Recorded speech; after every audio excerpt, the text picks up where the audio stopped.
व कल्याणासाठी प्रगट होत असतात. नेहमी देव कोणाला भेटणार नाहीत, ते संताच्या माध्यमातून भेटतील.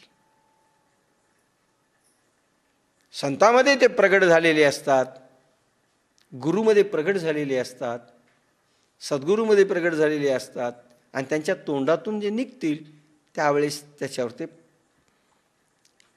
परिणाम होतो त्या साधकावर आणि ते नीट होतात.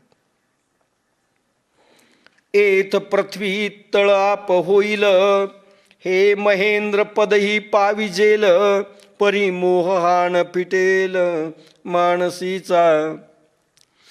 या भूमंडळाचे, म्हणून भगवंताला तो सांगतोय, भगवंता अर्जुन म्हणतोय तुझ्याशिवाय, कारण तुझ्यात ते सर्व सामर्थ्य आहे माझा मोह दूर करण्याचं.